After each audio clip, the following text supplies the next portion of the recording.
ada sesuatu terjadi dalam kehidupan aku waktu aku sama almarhum istri itu buka pelayanan. Apa sih yang men-trigger kakak buat bisa rela? Kayak kita sebagai manusia kan pasti ada saat dimana kalau misalnya menghadapi yang kayak gitu.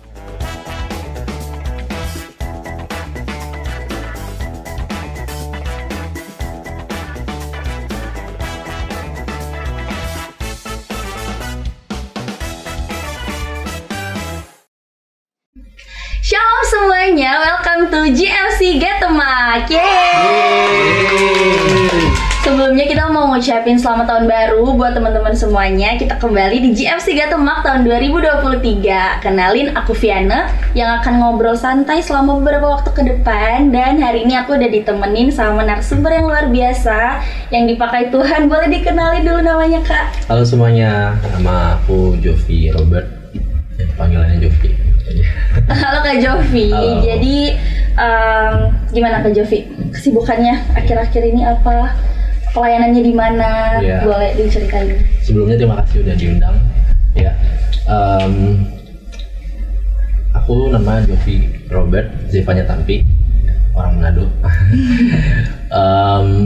Sekarang kesibukan bantu papa mertua pelayanan di GPD Boris Indah. Ya, basic aku juga dulu sebelum jadi hamba Tuhan di kafe, jadi ada freelance juga kerjaan gitu. Jadi selain jadi hamba Tuhan, pelayanan juga ada di bagian kreatifnya gitu ya. Jadi begitulah, dipercayakan juga. Iya. Jadi Kak Jovi, sesuai dengan tema GFC kita ya tahun ini tuh Year of Resilience, itu menandakan bagaimana seseorang menjadi tangguh dalam menghadapi segala sesuatu dalam hidupnya gitu ya Kak. Yeah. Kita tahu bersama, mungkin ada anak-anak GFC yang udah tahu, ada juga yang mungkin belum tahu kalau Kak Jovi ini mengalami suatu peristiwa di mana Tuhan izinkan itu terjadi di kehidupannya Kak Jovi. Peristiwa sebuah musibah mungkin ya kita bisa bilang Kak, beberapa tahun lalu. Mungkin boleh Kak diceritain di sini.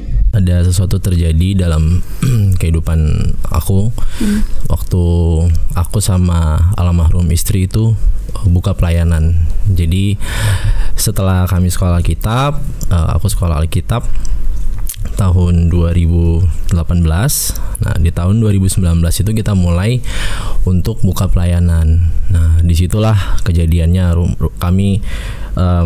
Kami ngontrak rumah di daerah Green Village. Jadi kalau tahu Green Lake, tahu?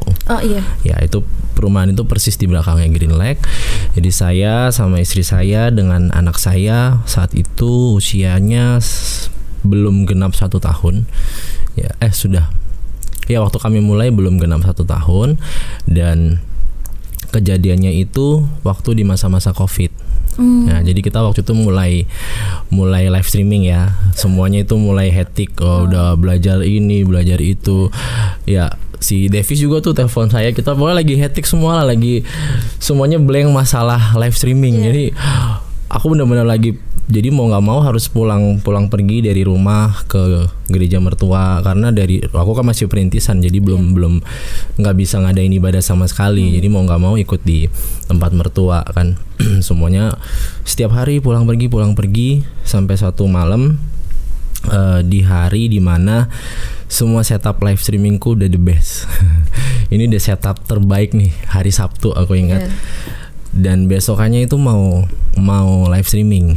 Jadi udah sangat excited banget lah, karena trial error semuanya, dan di hari itu berhasil. Dan di hari itu saat aku pulang ke rumah sama istri dan anak, tercium bau gas. Ya, aku langsung buka pintu, nyalain lampu, dan gas itu memang bener-bener keluar di bocor, dan aku langsung matiin. Semua kaca, jendela, semua pintu semua udah dibuka, ventilasi ya biar baunya itu keluar kan. Nah,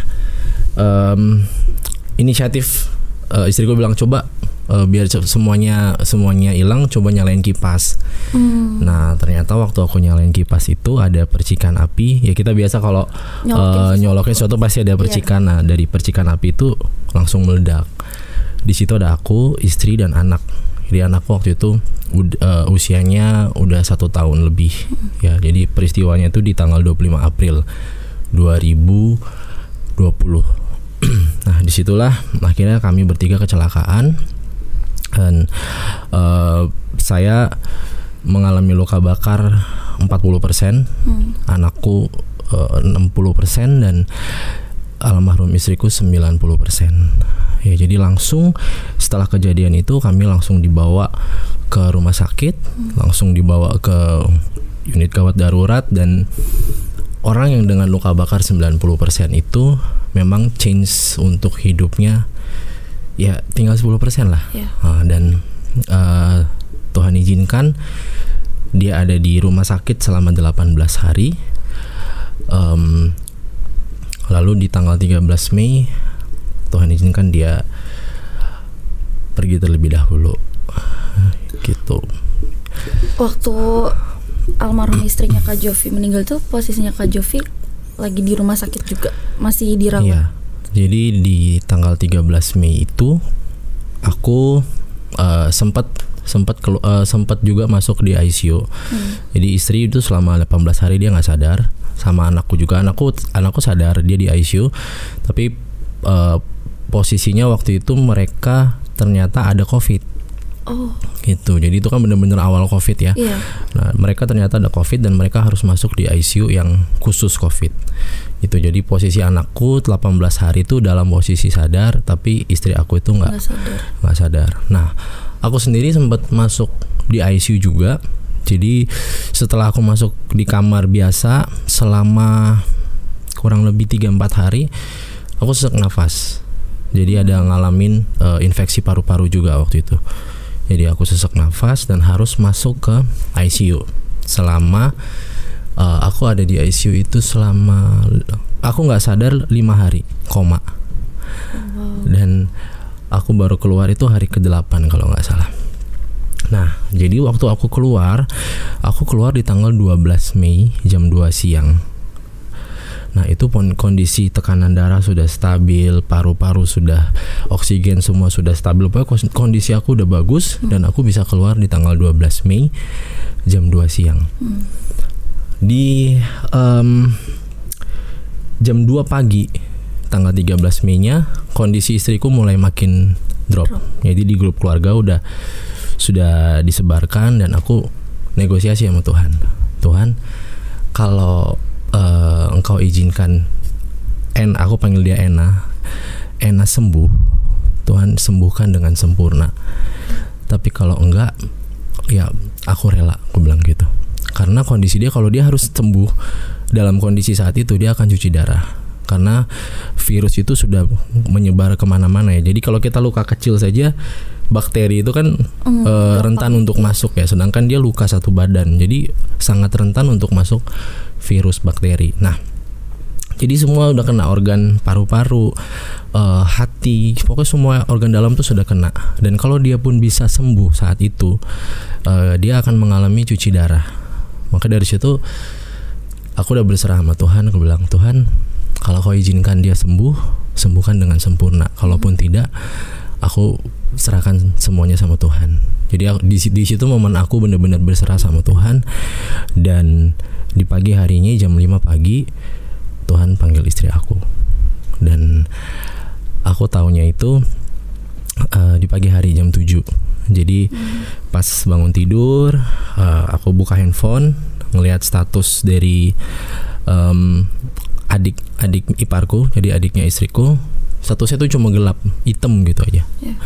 Jadi wah, aku udah nggak enak nih, feeling udah nggak bener. Aduh, kenapa nih? Tapi udah aku akhirnya lihat story dari sahabatnya dia bilang selamat jalan sahabatku.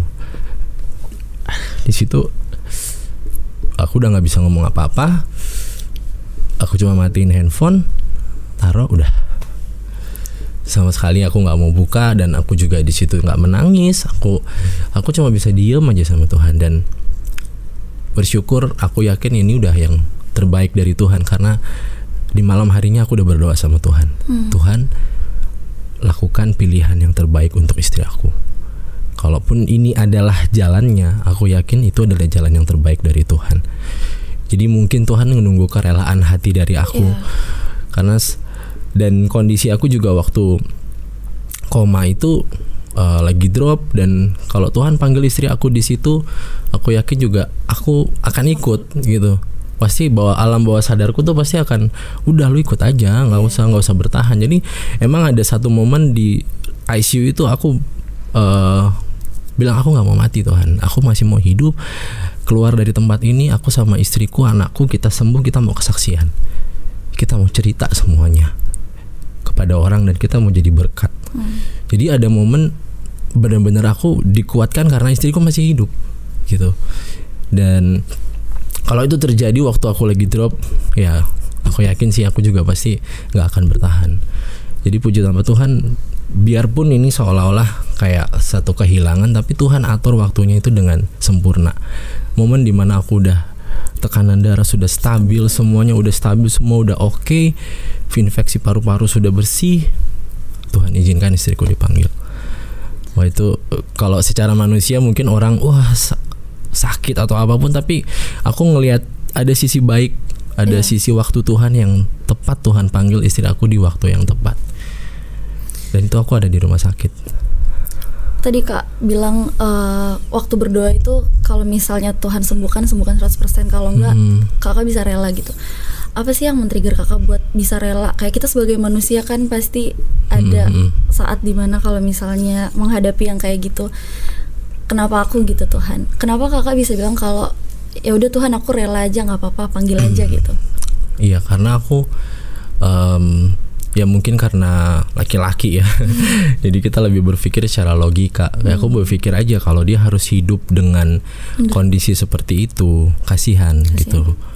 Dia harus hidup dengan, apalagi dia perempuan kan, kita tahu banget bagaimana perempuan harus merawat kulitnya, sedangkan dia harus hidup dengan kulit yang mungkin tidak akan sama seperti dulu lagi. Dia harus hidup dengan kondisi dia harus cuci darah, sedangkan kami juga harus merawat anak gitu. Jadi ya aku nggak mau itu terjadi sama istri aku gitu. Jadi memang aku berdoa supaya jalan Tuhan lah yang terbaik. Ya karena aku juga ingat doanya Tuhan Yesus di waktu sebelum dia disalib, dia bilang, Tuhan kalau boleh lalukanlah cawan ini daripada aku. Kalau boleh, ya kalau memang enggak, ya biar kehendak Tuhan lah yang terjadi. Dan itulah yang nguatin aku nggak mau maksa Tuhan. Aku nggak mau maksa Tuhan dengan keputusan aku.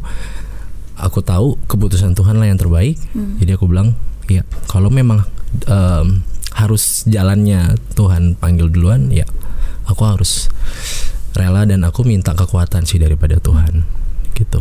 Anaknya Kak Jovi sekarang udah umur berapa Kak? Jadi waktu kejadian itu dia umur 1 tahun lebih 2 bulan. Sekarang jalan 4 tahun. Bulan depannya dia 4 tahun.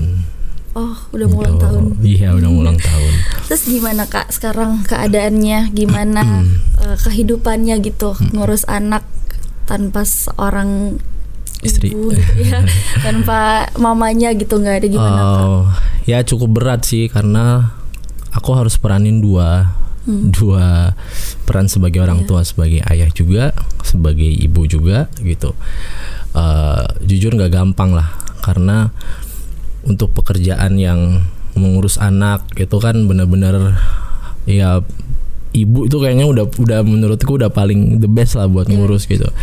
Tapi puji Tuhan aku tinggal di tempat mertua, jadi ada omanya, ada cicinya almarhum gitu, dan ada pengerja juga di sana. Jadi mereka lah yang bantu gitu. Jadi apalagi waktu aku sakit, aku di rumah sakit 2 bulan. Jadi itu benar-benar di kasur. Dan keluar dari rumah sakit juga aku belum benar-benar bisa jalan, karena di kakiku ini juga ada luka, jadi aku nggak bisa jalan. Jadi paling kalau jalan pun harus pakai tongkat, jadi belum bisa ngurus, sama sekali belum bisa ngurus anak aku. Itu dibantu sama keluarga sih. Jadi om tante juga pada datang semua bantuin gitu. Lama juga sih, tapi ya karena waktu itu dia dekat sama orang-orang itu, jadi sampai sekarang pun cukup ketolong gitu. Oke, pernah gak sih Kak kayak dari kejadian waktu itu sekarang tuh Kak Jovi merasa kayak aduh sayang banget kenapa aku ngelakuin hal ini, kenapa kayak tadi Kak bilang aku colokin kipas angin. Pernah gak sih menyayangkan hal itu? Pasti ada lah, pasti penyesalan itu pasti ada, dan aku juga sempat ngalamin gitu, kenapa sih harus begini, kenapa sih harus begitu kan, karena momen itu momen 1 hari sebelum mama mertuaku ulang tahun. Jadi 25 April mama mertua 26 April ulang tahun. Nah jadi memang saat itu si Evo ini nggak mau pulang, jadi udah kita nginep di Pastori aja gitu, kayak dia belum bisa ngomong sih, tapi dia tuh memang nggak mau pulang gitu, dia nangis aja. Terus udah kita pulang gitu, kita tetap pulang. Dan waktu mau masuk rumah itu kunci rumah saya tuh nggak tahu di mana. Jadi kayak cari di mobil agak cukup lama, ada kali 15 menit itu cari kunci. Ya itulah momen-momen gitu tuh kayak aku inget apa itu tanda dari Tuhan gitu ya, atau gimana ya. Penyesalan itu ada sih pasti, tapi ya sekali lagi aku diingatkan bahwa rencana Tuhan itu yang terbaik lah buat kita. Apapun yang terjadi, apapun yang Tuhan izinkan, mau baik mau buruk, ya itu udah memang Tuhan mau bentuk kita gitu. Dengan setiap masalah yang terjadi dalam kehidupan kita, ya Tuhan mau bentuk kita lewat itu. Ya kalau aku ingat si Yusuf, bagaimana dia dari posisi dia menjadi dari seorang anak sampai dia berubah status menjadi budak, sampai dia berubah status lagi menjadi tahanan. Tuhan terus ada dalam kehidupan dia. Dikatakan Tuhan tetap menyertai Yusuf. Dan itu yang aku ngerasain, posisi di atas, posisi bahkan di bawah, Tuhan tetap ada dalam kehidupan aku. Jadi rasanya kalau dibilang nyesel ya pasti ada, itu penyesalan pasti ada. Tapi di sisi lain aku bersyukur bahwa inilah jalan yang Tuhan sudah buat sama aku gitu, yang aku harus lewatin. Dan aku yakin Tuhan pasti kasih kekuatan. Setuju banget Kak. Berarti Kak, aku penasaran deh, berarti terakhir kali Kakak ngobrol sama almarhum istri itu malam itu, abis itu udah gak ketemu lagi ya, karena jadi, udah gak sadar ya? Momennya itu setelah kecelakaan, kami diantar sama tetangga. Jadi ada tetangga depan rumah kami, dia langsung antar. Dan di jalan itulah terakhir kali kami ngobrol. Jadi dia cuma bilang, "Pa, nanti Tuhan akan gantikan kulit kita dengan kulit yang baru." Dan di situ dia menyanyi, masih memuji Tuhan.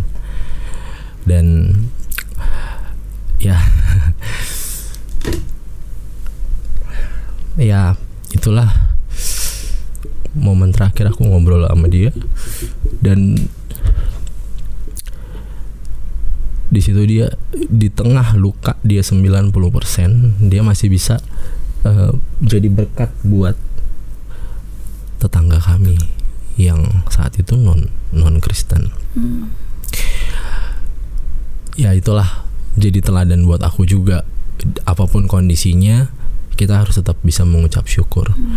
Bayangin 90% terbakar, dia masih bisa nyanyi. Kita mungkin yang dapat masalah sedikit aja udah ngoceh sama Tuhan, udah ngeluh sama Tuhan. Jadi kekuatan sampai saat ini juga. Ngapain gue ngeluh gitu, ngapain harus mengeluh sama Tuhan, harus protes sama Tuhan saat aku melihat istriku dia bisa memuji Tuhan di kondisi dia 90% terbakar. Itu juga yang jadi alasan Kak Jovi buat survive sampai. Iya, aku ingat apa yang sudah istri aku lakukan, dan itu juga jadi salah satu kekuatan buat aku untuk aku tetap ada dalam pelayanan terlebih. Iya, pernah gak sih Kak marah gitu sama Tuhan, kayak kenapa harus ini terjadi sama aku, kenapa istriku yang dipanggil, kenapa nggak aku aja gitu-gitu? Pernah nggak Kak? Jadi momen itu ada dan terjadi setelah aku keluar dari rumah sakit. Nah jadi selama aku di rumah sakit itu aku benar-benar jalin hubungan yang baik sama Tuhan. Jadi di pagi hari kan suster itu akan datang bawain apa kayak waslap atau apa sih buat bersihin tubuh, itu jam 4:30 dia datang. Jadi sebelum dia datang aku doa pagi dulu sendiri gitu. Doa, aku ada hubungan yang baik sama Tuhan. Nanti kalau memang jam-jam kosong aku baca Alkitab. Jadi aku punya banyak jam doa waktu aku di rumah sakit. Aku punya banyak waktu untuk Tuhan saat aku di rumah sakit. Keluar dari rumah sakit udah mulai ke distract ya. Karena sudah ada teman, ada keluarga yang datang. Jadi waktu-waktuku itu sudah mulai berkurang dengan Tuhan. Nah, disitulah mulai iblis pakai buat kasih pikiran-pikiran yang negatif. Jadi triggernya sebenarnya waktu aku ngelihat tangan anakku. Jadi aku udah dioperasi ya. Ini tadi sebelumnya ini bengkok karena waktu pembentukan kulit baru itu kulit yang ini sama ini ketemu. Nah, aku udah dioperasi dan ini ya walaupun kalau kita lihat sih bisa nggak lurus banget ya karena ini masih agak bengkok. Nah, anakku tuh 5 jarinya. 5 jari yang sebelah kiri dan yang sebelah kanan kelingking. Nah, di situ trigger di mana aku mulai kecewa sama Tuhan. Di satu sisi kerohanianku mulai turun, kedisiplinan rohaniku mulai bolong-bolong. Disitulah aku mulai marah sama Tuhan. Aku mulai kecewa sama Tuhan. Aku mulai pokoknya kacau. Protes sama Tuhan. Tuhan kenapa sih Tuhan, kayak kamu bilang tadi, kenapa nggak aku aja sih, atau kenapa nggak kita bertiga aja sih Tuhan yang kau panggil, kan selesai udah. Kenapa harus aku, atau mungkin anakku sama istriku aja udah, aku sendirian nggak apa-apa. Kenapa anakku yang harus ngalamin juga, kenapa anakku harus dia sama juga bekas lukanya kayak begini sama kayak aku. Jadi disitulah aku protes sama Tuhan. Tuhan kenapa sih. Bahkan sampai ada pendeta-pendeta yang khotbah itu, ya sorry aku ngomong kotor di belakang, inilah gitu. Nggak, aku sampai nggak sepercaya itu sama firman Tuhan. Jadi memang justru momen aku drop itu setelah aku keluar dari rumah sakit dan aku ngeliat kenyataan istriku udah nggak ada, anakku luka, kondisi jarinya seperti itu, aku juga seperti ini. Disitulah aku akhirnya mulai kecewa dan marah sama Tuhan. Mulai bertanya-tanya, Tuhan kenapa gitu. Terus gimana Kakak bisa move on dari kondisi itu? Ya, akhirnya yang membuat aku bisa berpikiran lebih jernih lagi karena itu memang benar-benar aku udah puji Tuhan aku masih Kristen ya. Puji Tuhan aku nggak murtad ya. Teman aku tuh bilang, lu baik lu nggak murtad, dia bilang gitu. Beneran, karena itu adalah kondisi di mana aku benar-benar akan bisa murtad. Aku benar-benar bisa bunuh diri saat itu. Ya siapa yang bisa nerima? Aku benar-benar ada di kondisi, siapa yang bisa terima kondisi kayak gini? Jadi kata temanku, lu baik, lu puji Tuhan lu nggak murtad, dia bilang gitu. Dan aku pikir-pikir, iya juga ya. Sampai akhirnya dia ingatkan satu ayat di Yohanes 13 ayat yang ke-7. Ini kayak aku pernah bagiin di GFC dia. Apa yang aku berbuat engkau tidak tahu sekarang, tetapi engkau akan mengertinya kelak. Ya mungkin ini ayat sederhana yang mungkin udah beberapa kali kita dengar, beberapa kali kita baca, tapi ayat ini yang ngingetin aku justru Tuhan tuh membuat sesuatu sama aku gitu. Seolah-olah memang kondisi ini nggak baik. Siapa sih yang mau terima? Siapa sih yang bisa menerima keadaan yang kayak aku alamin gitu ya? Orang banyak bilang kalau gue jadi lu mungkin gue udah bunuh diri dan segala macam. Gue bilang ya Tuhan tahu kekuatan setiap orang. Tuhan tahu, artinya aku bisa buat ngelewatin ini. Dan ayat inilah yang mengingatkan aku bahwa Tuhan tuh bakal buat sesuatu nih. Walaupun aku nggak tahu kapan, aku nggak tahu kapan itu akan terjadi sesuatu yang kata orang besar lah. Banyak yang orang bilang Tuhan bakal buat sesuatu yang besar sama lu. Tuhan, gue nggak tahu kapan itu terjadi. Tapi gue yakin Tuhan bawa aku ke sini tuh dengan ada maksud tertentu gitu. Dan disitulah yang ngebuat aku, oh iya benar Tuhan. Aku minta ampun sama Tuhan. Terima kasih Tuhan. Aku yakin bahwa Tuhan mau buat sesuatu sama aku gitu. Dan ada momen juga di mana Waktu aku mulai marah sama Tuhan, mulai hitung-hitungan sama Tuhan, aku udah pelayanan, aku udah kasih semua sama, aku udah nikah sama anak hamba Tuhan, aku udah jadi hamba Tuhan, segala macam. Aku udah mulai hitung, aku pelayanan, aku ini itu, dari kecil aku pelayanan, sampai sekarang aku pelayanan, bahkan aku udah perintisan, tapi kok ini yang terjadi sama aku? Kenapa Tuhan? Dan sesuatu hal yang Tuhan taruh di hatiku berkata seperti ini, aku lo gak minta semuanya itu. Kamu totalitas sama Tuhan, ya memang itu yang harus kamu lakukan. Kamu loyal sama Tuhan, kamu setia sama Tuhan, itu memang yang harus kamu lakukan sebagai anak Tuhan. Itu gak bisa dituntut sama Tuhan. Gak bisa kamu bilang, aku udah kasih perpuluhan, aku udah kasih persembahan, oke hidupku baik-baik aja ya Tuhan. Gak bisa. Ya itu memang yang harus kita lakukan sebagai anak Tuhan. Apapun yang terjadi dalam hidup kita itu terserah Tuhan. Dan waktu aku udah dikasih itu di hatiku, dan aku langsung ampun Tuhan. Ampun ya. Apa yang kamu buat, apa yang Tuhan buat di kayu salib itu jauh lebih besar dari apa yang kita rasakan. Yang aku cuma kebakar. Tuhan udah dicambuk, Tuhan udah disalib, Tuhan udah mati bahkan. Apalah kebakar ini artinya. Jadi kayak Tuhan udah jauh lebih besar ngebuatnya. Masa aku nuntut lagi sama Tuhan untuk hidupku baik-baik saja dengan apa pelayanan yang sudah aku lakukan. Jadi ya udah, kalau kita melayani tulus aja. Gak bisa nuntut Tuhan supaya hidup kita itu baik-baik aja. Jadi pelayanan kita tuh bukan transaksi sama Tuhan. Oke, gue udah pelayanan Tuhan, hidup gue baik-baik aja ya. Hidup gue tenang-tenang aja ya, oke-oke aja ya, enggak. Dan disitulah aku akhirnya setiap kita akhirnya akan diuji ketulusan pelayanan kita dari setiap masalah yang Tuhan izinkan. Lu tulus nggak melayani gue? Itu nggak bisa dijadiin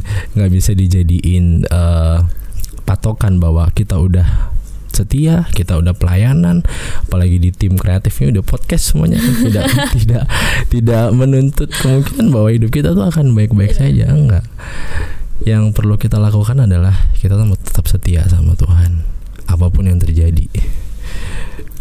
Setuju sekali, setuju saudara, amin.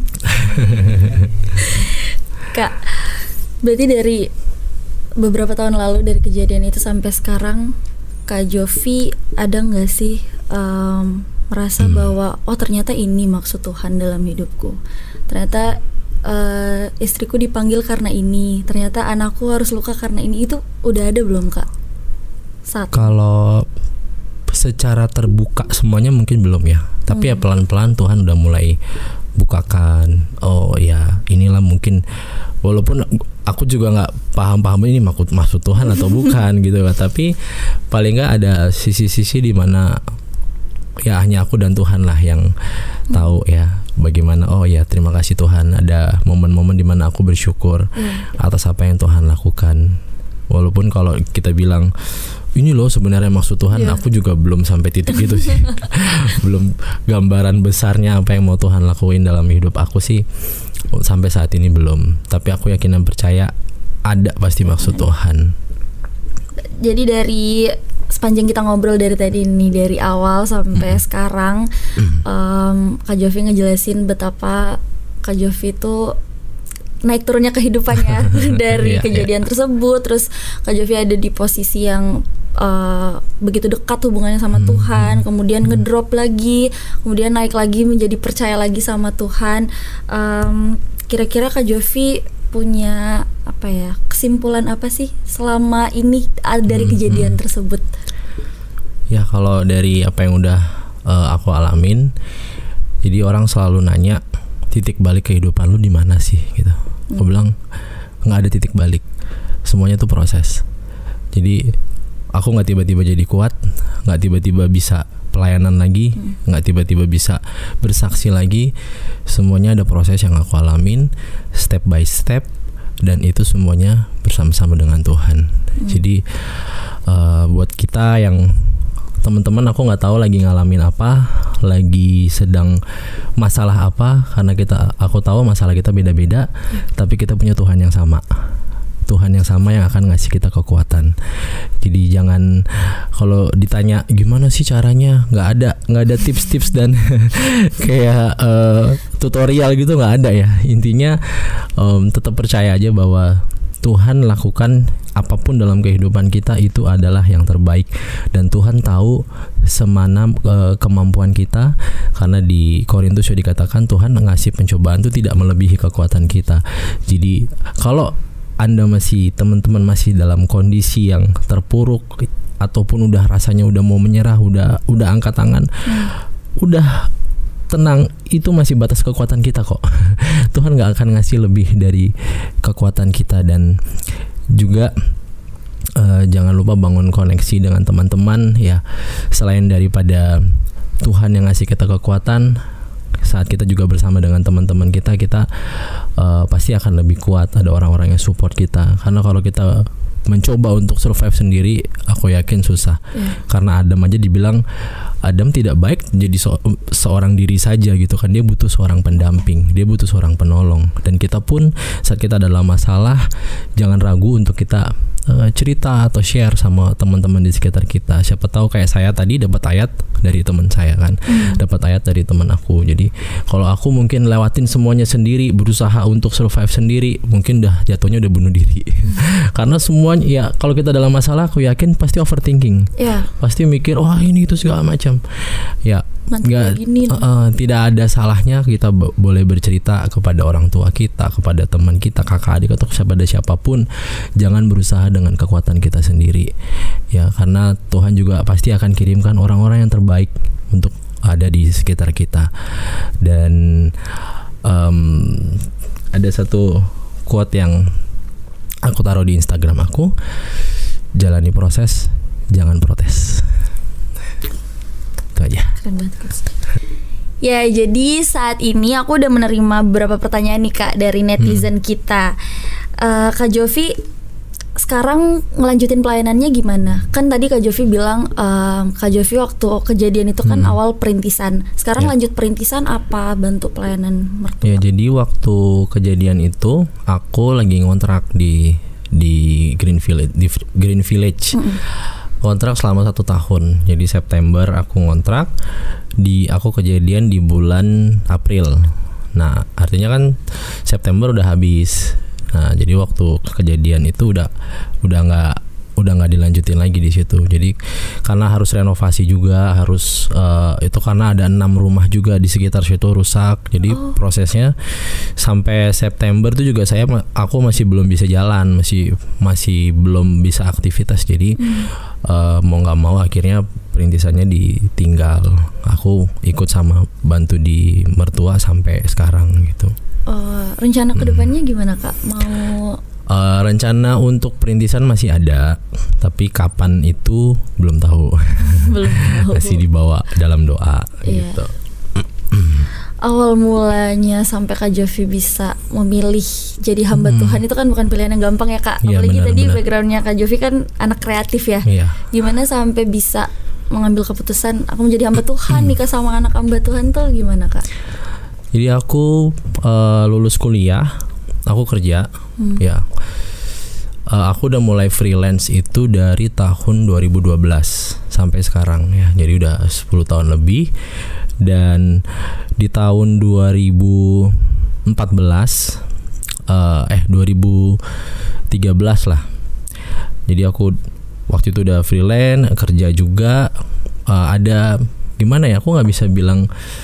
Pokoknya di hati tuh ada rasa ingin sekolah Alkitab gitu. Tapi aku ngedinai terus, kayak nolak gitu, nggak mau, aku nggak mau sekolah Alkitab. Tapi di hati tuh udah ada gitu. Jadi akhirnya ya aku nggak tahu ini teguran atau gimana. Aku setelah lulus kuliah, aku pergi ke Jakarta. Jadi ceritanya saat itu mantan aku kuliah di BINUS gitu. Jadi aku ke Jakarta lah, karena kita udah LDRan hampir 4 tahun LDR. Yaudah aku udah lulus nih. Tujuannya ngejar mantan? Bukan. Itu waktu itu pacar. Nah, sekarang kan mantan. Waktu itu pacar aku. Jadi aku ya sekarang aku bilang mantan dong. Aku bilang pacar. Tadi ketok gua. Jadi waktu itu pacar aku tuh di Jakarta. Jadi aku mau nggak mau kesana lah, ke Jakarta. Aku tinggal di Jakarta. Dan waktu aku di Jakarta, aku kena demam berdarah. Itu juga hampir meninggal waktu itu. Jadi trombosit normal itu kan kita 250.000 ya sekian. Aku waktu itu cuman 11.000 dan paling rendah itu 5.000. Jadi memang bener-bener hampir meninggal. Dan di situ ada momen dimana aku berserah sama Tuhan. Tuhan, kalau Engkau sembuhkan aku, ya udah kayak nazar lah sama Tuhan. Tuhan, kalau Engkau sembuhkan aku mau sekolah kitab. Wow. Jadi di situ aku udah dalam kondisi menunggu malaikat maut, bener-bener. Udahlah, kalau aku udah mau mati udah aku siap. Aku udah nungguin mana malaikat maut datang gitu. Tapi di momen itu ada satu telepon dari papaku di momen aku waktu itu udah berserah, udah aku udah mau siap berangkat. Papaku bilang, hidup kita ini karena percaya bukan karena melihat. Kalau aku ngelihat kondisi aku, rasanya secara manusiawi dokter juga udah angkat tangan. Tapi kalau kita percaya, ya Tuhan pasti akan lakukan mujizat. Dan di situ aku nggak mau mati. Tuhan, gue nggak mau mati. Tuhan, gue masih mau hidup, gue mau pelayanan. Oke, gue mau sekolah kitab. Wow. Di situ akhirnya gue sekolah kitab dan sembuh. Tidak sekolah kitab. Belum. Masih bandel, masih kerja lagi. Ditegur Tuhan lagi. Gue kecelakaan mobil. Kalau orang lihat mobilku tuh, orang pasti tahu ini pasti mati. Tapi orangnya masih hidup. Aku cuma sakit di leher doang karena kebentur sama kursi. Udah. Tapi gitu nggak ada. Tapi mobil tuh hancur depan belakang. Jadi ditabrak truk dari belakang, jebret. Di depan gua ada satu mobil lagi, aku nabrak. Jadi depan belakang tuh reok. Orang lihat mobil tuh pasti tahu ini kayaknya yang nyetir udah mati. Itu di Jakarta? Itu di Malang. Oh, di Malang. Jadi ya udah. Oke Tuhan, ampuni aku bilang. Tapi ternyata belum lagi. Itu belum. Ternyata masih bandel. Dan sampai akhirnya aku main body rafting, aku jatuh kena tulang belakang. Dan di situ kayak, oh ya udah nih, kayaknya nih gue jangan bandel lagi. Itu tahun 2014 itu, dan akhirnya aku masuk di tahun 2015. Nah disitulah aku ketemu sama istri aku di sekolah Alkitab. Ketemunya di sekolah Alkitab. Bukan gitu. Masuk sekolah Alkitab karena Tuhan. Bukan. Jadi ketemu di sekolah Alkitab dengan penuh perjuangan, didoakan, doa akhirnya jadi. Setelah lulus langsung pacaran gitu Kak? Jadi pacarannya ya setelah lulus aku PDKT, terus aku setahun kemudian nikah. Jadi dia udah pacaran, dia pernah pacaran 9 tahun, aku pernah pacaran 5 tahun. Jadi kayak udah capek gitu mau harus PDKT ya udahlah. Kita udah tahu tujuan kita mau melayani, ya udah. Aku nggak ngajak pacaran, aku ngajak nikah. Jadi aku nggak nembak, mau jadi pacar aku. Aku cuma bilang, ya kita udah tahu tujuan kita sama, visi kita sama. Kamu mau melayani, aku mau melayani. Ya udah. Kamu mau nikah sama aku apa enggak? Enggak ada. Iya, udah capek lah. Aku udah 5 tahun jalanin LDR dan dia juga udah 9 tahun pacaran gitu kan. Ya orang tua kita juga mungkin udah capek, kita juga udah sama-sama capek gitu ya. Udah tahu tujuannya sama, kalian menjadi hamba Tuhan mau melayani, ya udah, apalagi yang ditunggu gitu kan. Ya, setelah menikah gimana Kak? Iya, jadi sebelum menikah itu memang ada dari istri aku ada ragu gitu kan, aku mau nikah sama kamu nggak ya gitu. Dia bener-bener ragu. Terus gue bilang sama dia, kamu kalau cari orang yang sempurna nggak akan ketemu gitu. Sampai kapanpun nggak akan ada orang yang sempurna. Yang ada kita harus menerima kekurangan orang lain, gue bilang gitu. Betul. Kan. Oh ya udah, akhirnya dia dari keraguan itu dan dia yakin sama aku, dan akhirnya kami menikah. Setelah menikah, jadi aku menikah di 12 Agustus.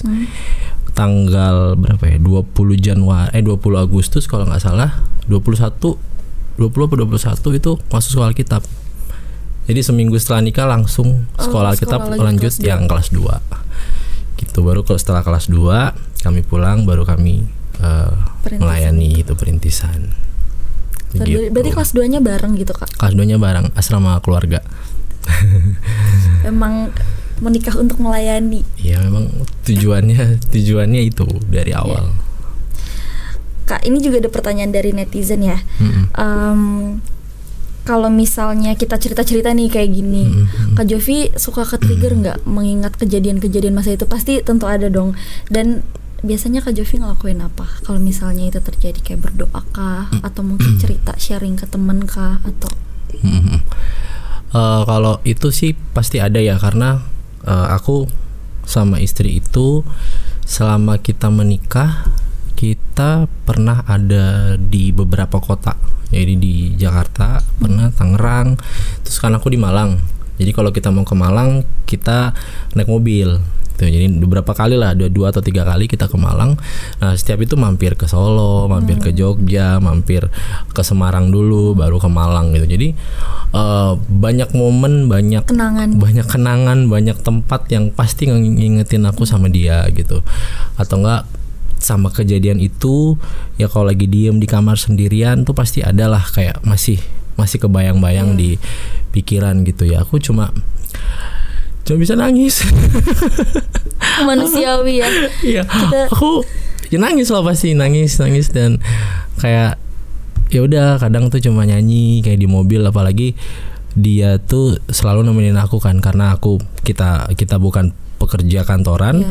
Jadi aku 1 kali 24 jam sama dia gitu. Jadi aku kemana dia ikut, dia mau ada acara sama temen pun aku juga ikut gitu. Jadi momen-momen di mobil itu aku selalu ada dia di samping aku gitu. Dan kalau aku lagi di mobil memang banyak inget dia ya, menangis juga, tapi ya aku cuma memuji Tuhan sih.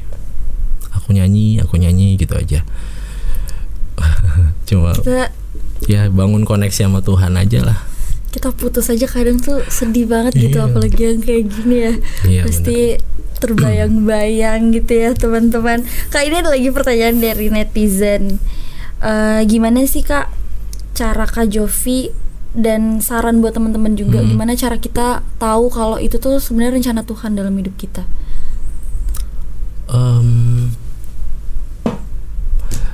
Kalau rencana Tuhan kan jujur aku nggak, istilah sebagai manusia aku nggak pernah tahu rencana Tuhan itu apa.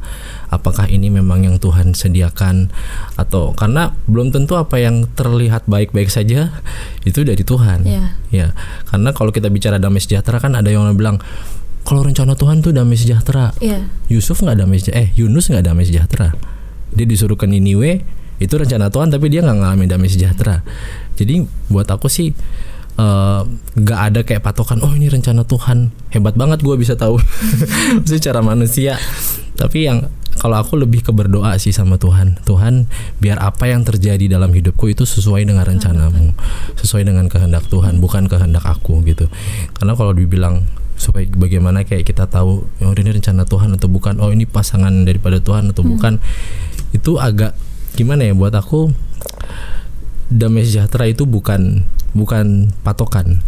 Itu kadang kata orang, kalau damai sejahtera ini dari Tuhan. Wah, kadang ada damai sejahtera yang kita buat-buat gitu kan. Justru kayak, lu harus sekolah Alkitab. Gue gak damai sejahtera, takut kan. Kamu harus sekolah Alkitab, tapi ternyata itu rencana Tuhan buat aku kan.